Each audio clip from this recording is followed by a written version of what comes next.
We come to worship this morning with the words of God found in Exodus chapter 20 ringing in our ears. They tell us of the commandments that God gave his people Israel, and they remain true for us today too. He says, "I am the Lord your God, who brought you out of the land of Israel, out of the house of slavery. You shall have no other gods before me. You shall not make for yourself a carved image or any likeness of anything that is in heaven above, or that is in earth below, or that is in the water under the earth." God, the one true God, calls us to worship him in the beauty of his holiness.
Let us pray.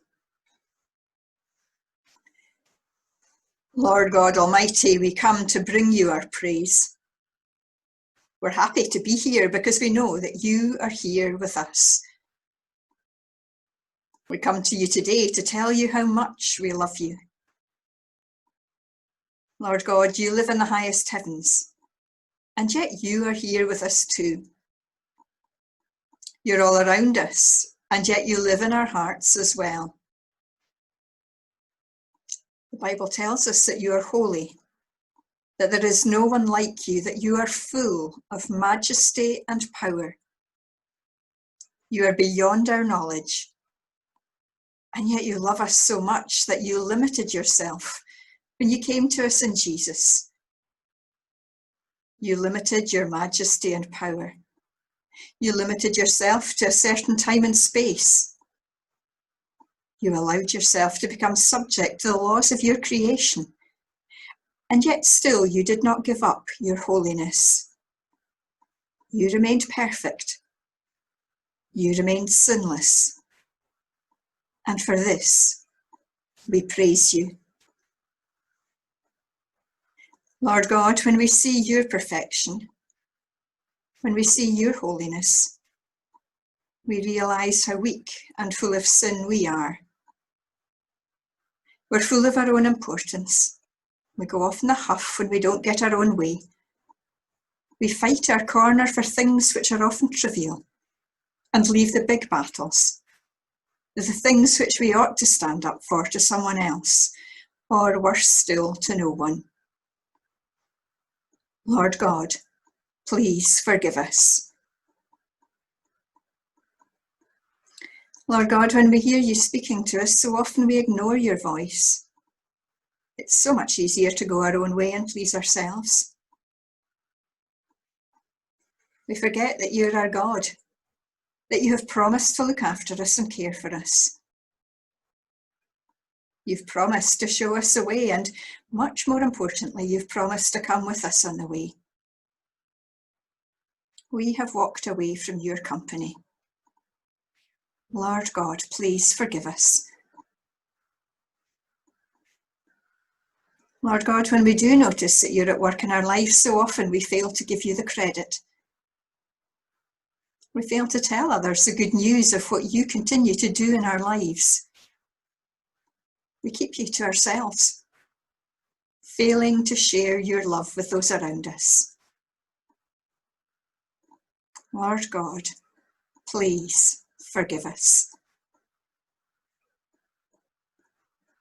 Help us to hear you speak to us today, your words of forgiveness. Get up, my child, you have been forgiven. Now come and walk with me. And our response is, Lord, thank you. We do come with you. And we pray together the family prayer, which you, Lord Jesus, taught us. Our Father in heaven, hallowed be your name. Your kingdom come. Your will be done on earth as in heaven. Give us today our daily bread. Forgive us our sins as we forgive those who sin against us. Save us from the time of trial and deliver us from evil. For the kingdom, the power and the glory are yours, now and forever. Amen.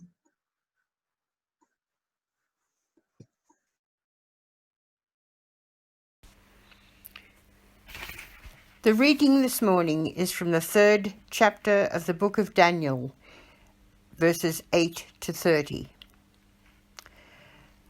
Some Babylonians took the opportunity to denounce the Jews. They said to King Nebuchadnezzar, "May your majesty live forever.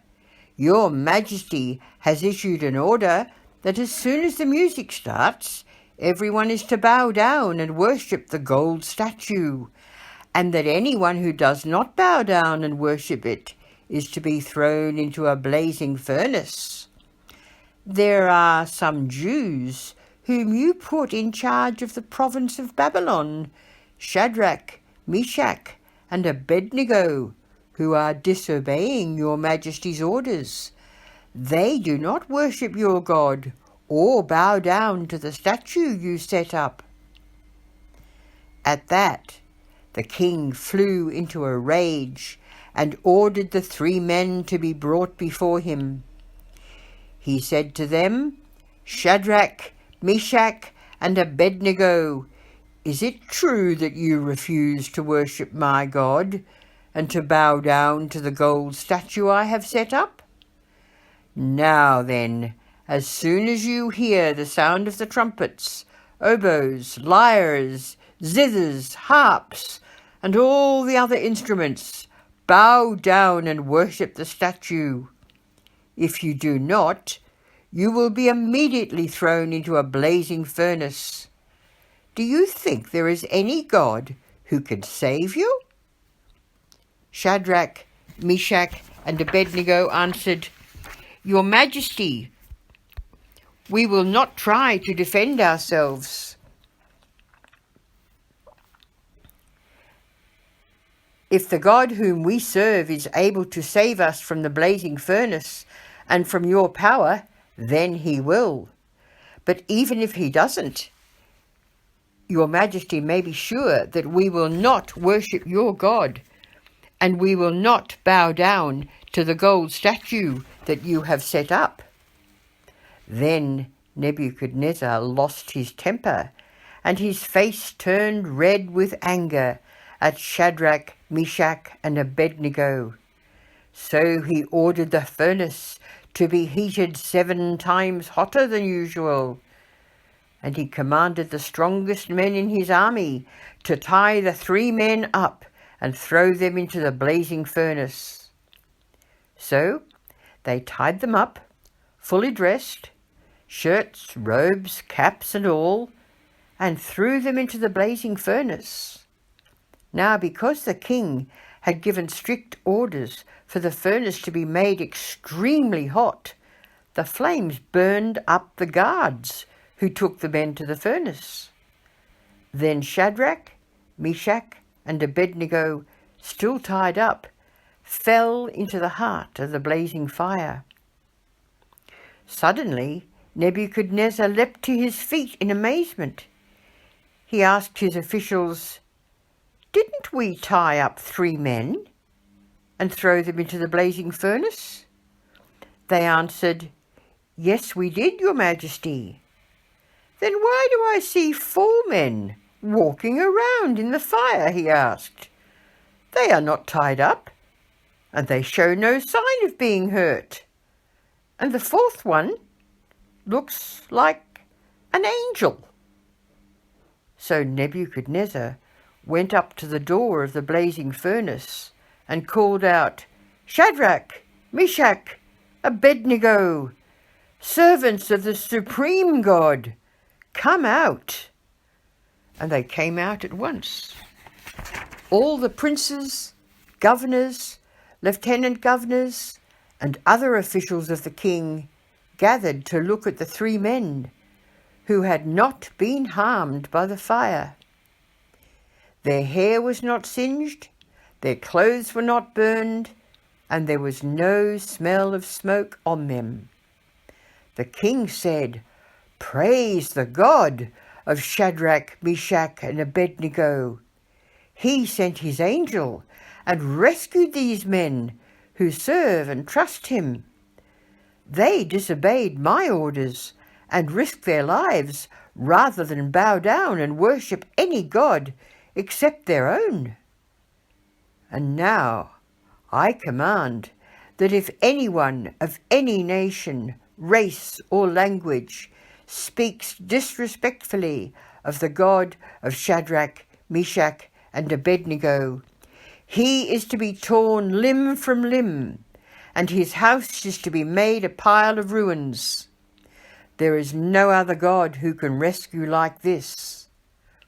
And the king promoted Shadrach, Meshach, and Abednego to higher positions in the province of Babylon.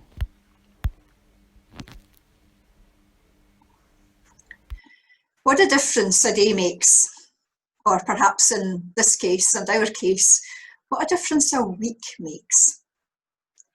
Last week, we left King Nebuchadnezzar bowing down and worshipping the holy God of Daniel, the holy God of the Jews.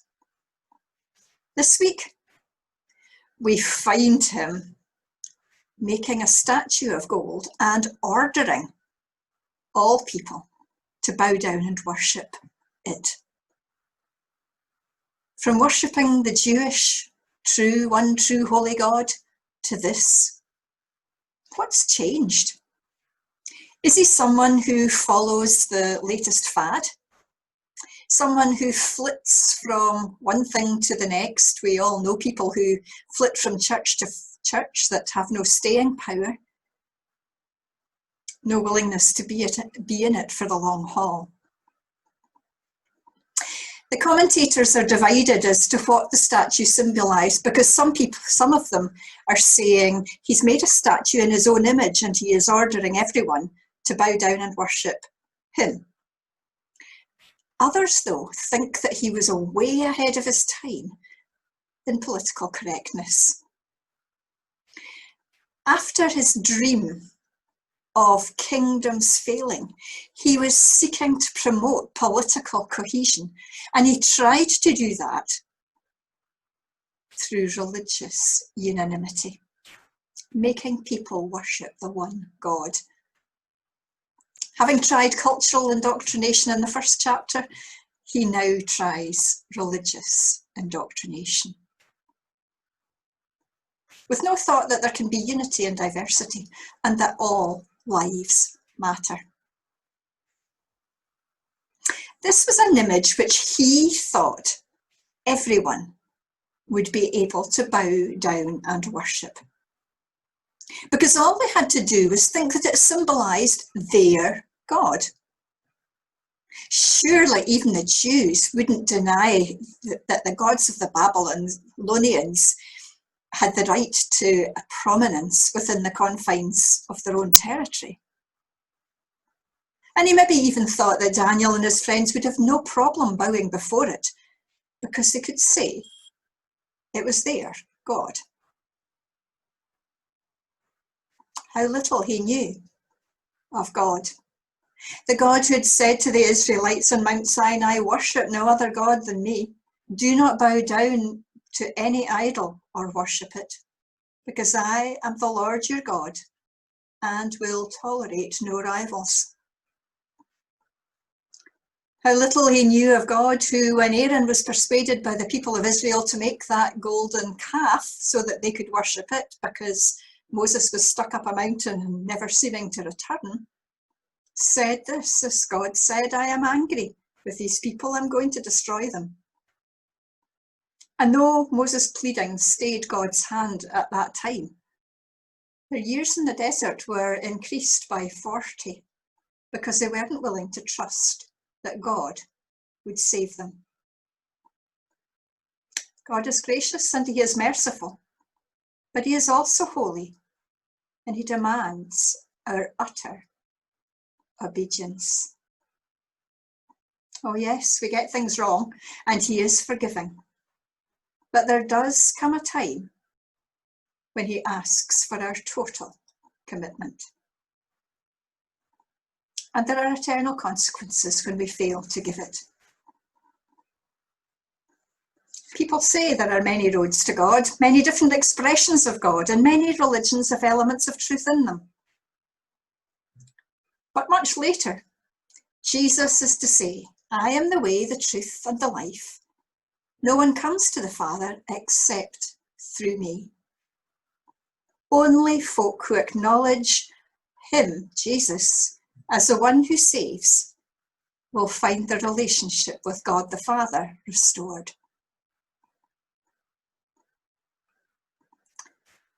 So, the scene is set, and the men, Shadrach, Meshach, and Abednego, were hauled before the king to account for their actions, or perhaps their lack of action.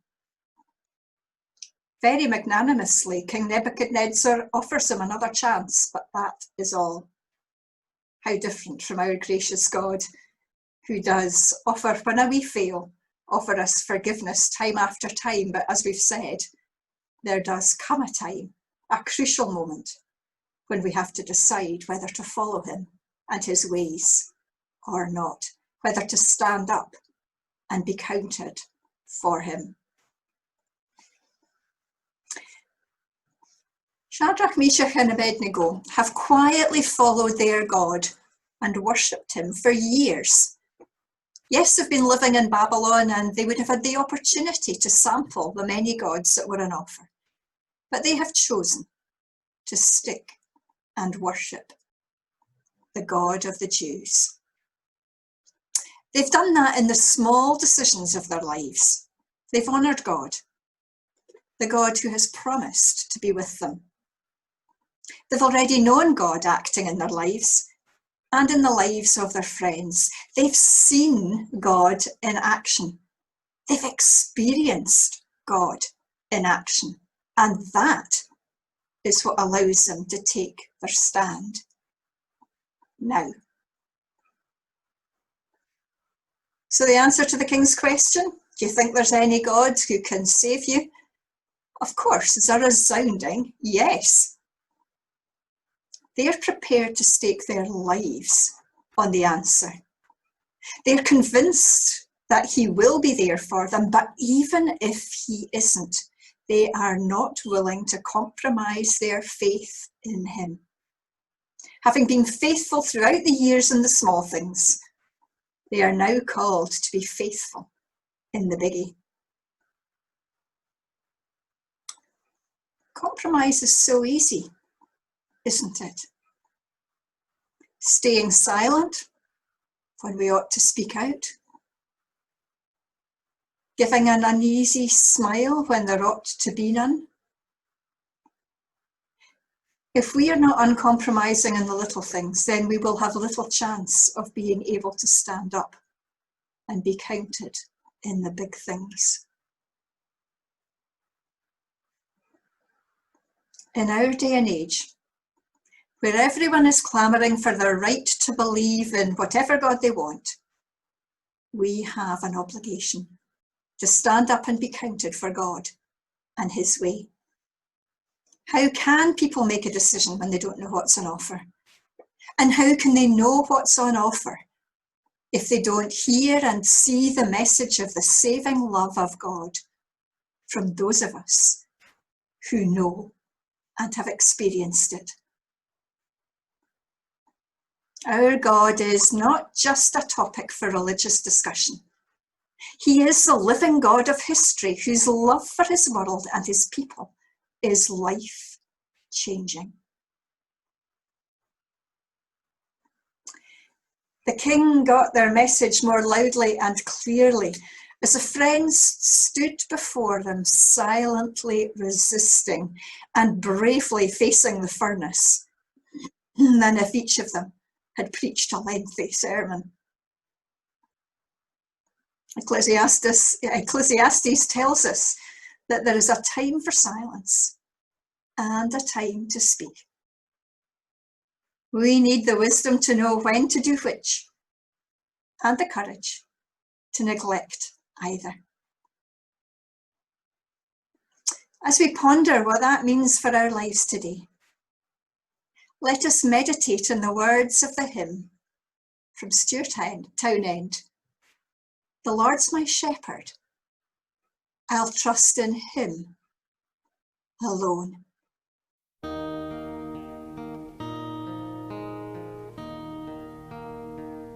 The Lord's my shepherd, I'll not want. He makes me lie in pastures green. He leads me by the still, still waters. His goodness restores my soul. And I will trust in you alone. And I will trust in you alone. For your endless mercy follows me. Your goodness will lead me home. He guides my ways in righteousness, and he anoints my head with oil, and my cup it overflows with joy. I feast on his pure delights, and I will trust in you. And I will trust in you alone. For your endless mercy follows me. Your goodness will lead me home. And though I walk the darkest path, I will not fear the evil one, for you are with me, and your rod and staff are the comfort I need to know. And I will trust in you. And I will trust in you alone. For your endless mercy follows me. Your goodness will lead me home. And I will trust, and I will trust in you alone. And I will trust in you alone. For your endless mercy follows me. Your goodness will lead me home. For your endless mercy. For your endless mercy follows me. Your goodness will lead me home.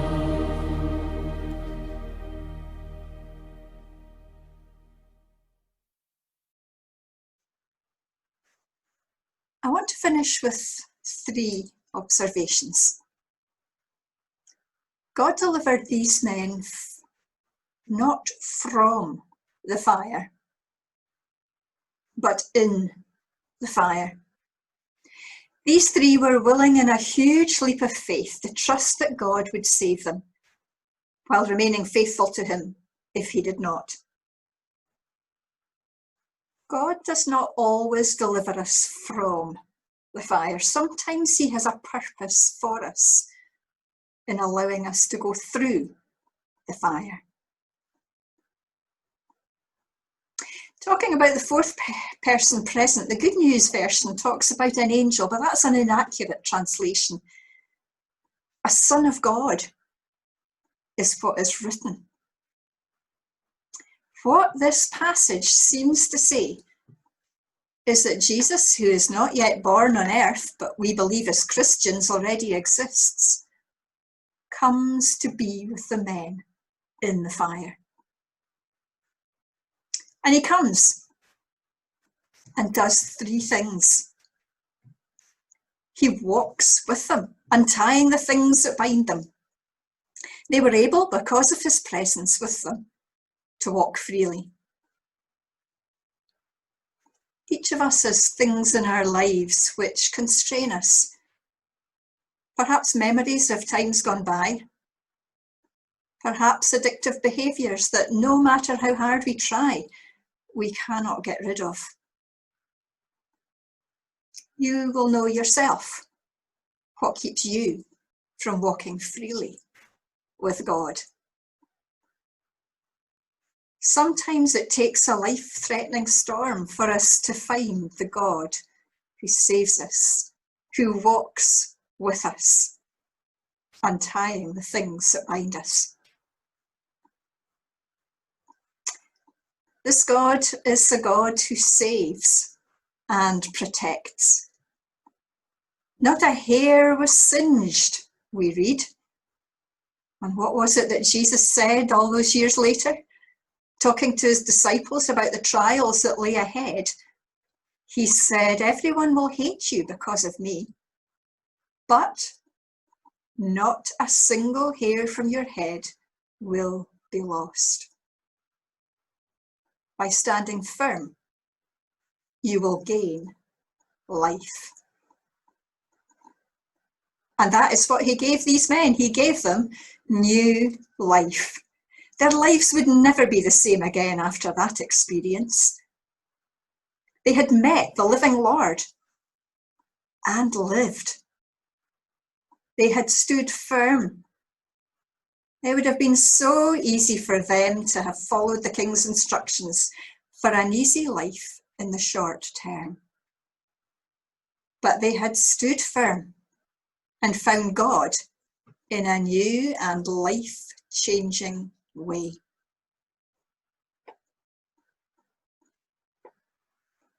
Their actions challenge each one of us.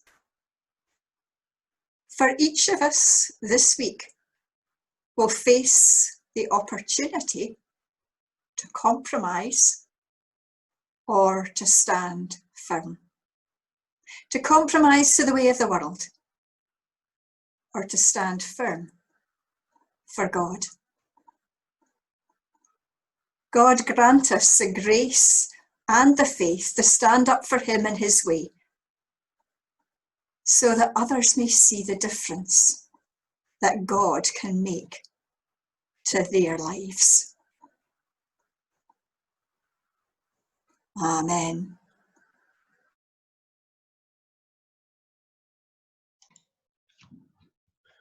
Gracious God, as we are unable to come together physically, let us take to heart the words of Acts chapter 7, verse 49. Heaven is my throne and the earth is my footstool. What kind of house will you build for me, says the Lord? Or where will my resting place be? We praise and exalt you and hope that your resting place will be in our hearts and minds. We give thanks that your presence is with us always. Blessed are you, Lord our God, for you come to us and seek to make your home with us. Let our doors and our ears be open to you.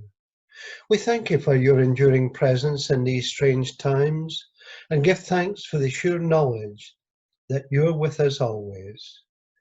Let our hearts find our rest and our joy in you, that we may grow in grace and live to your glory.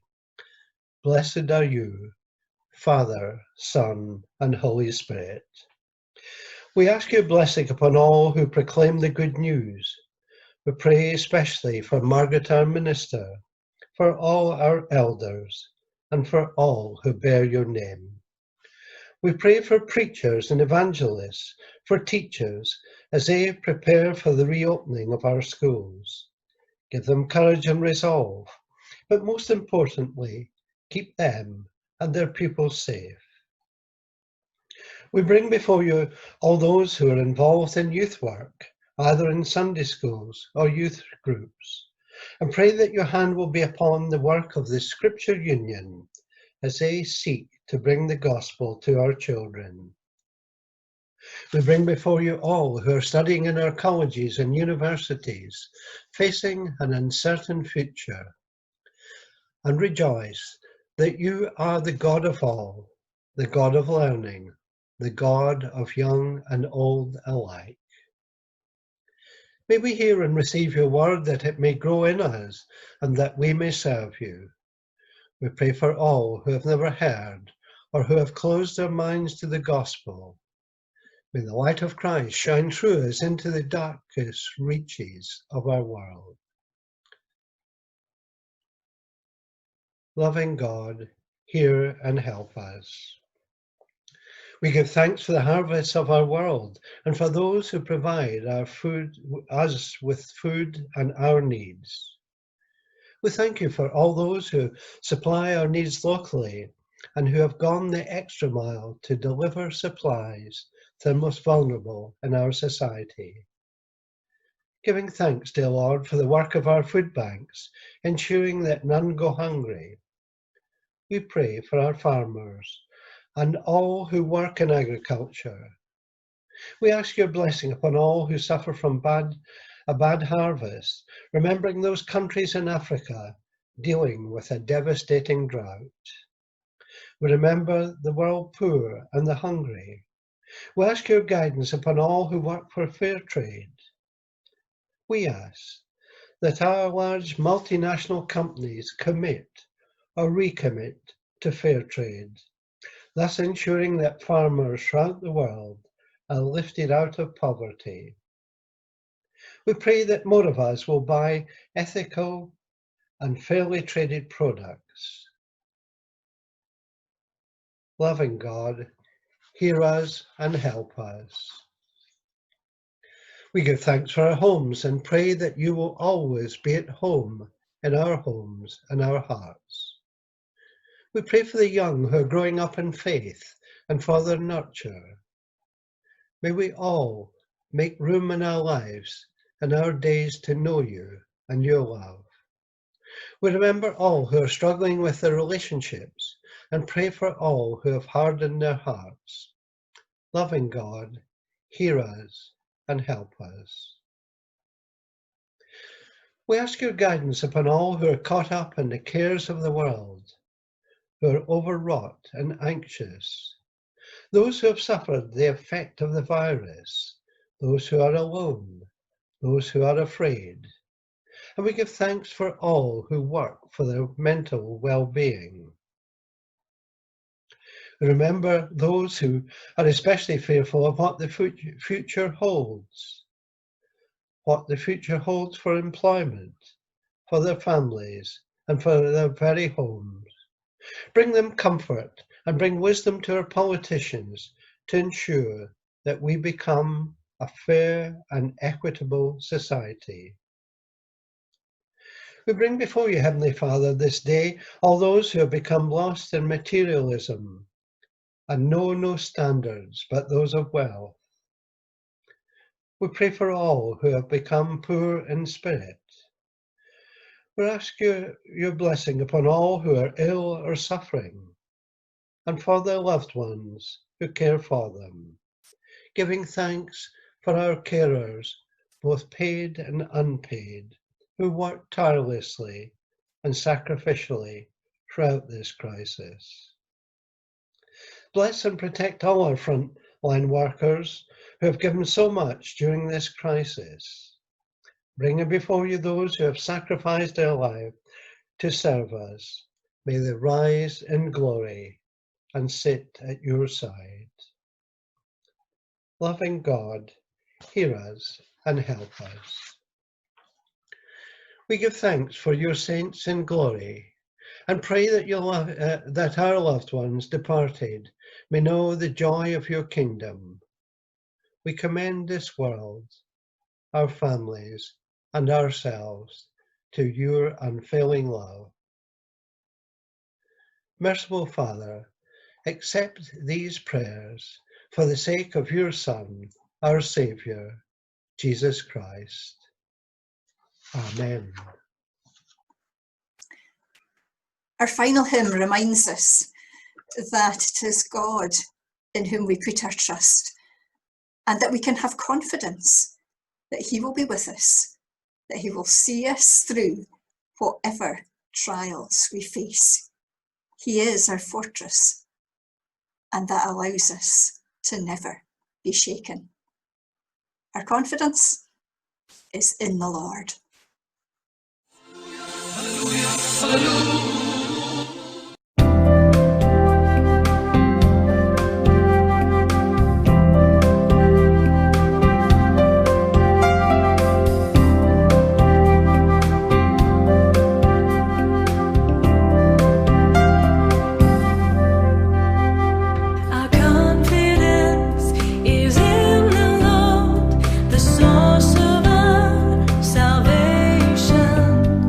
Rest is found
God make safe to you each steep.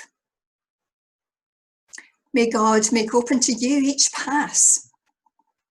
May God make clear to you each road. And may he take you in the clasp of his own two hands. Go, knowing the blessing of Almighty God, Father, Son, and Spirit, in your life today and every day. Amen.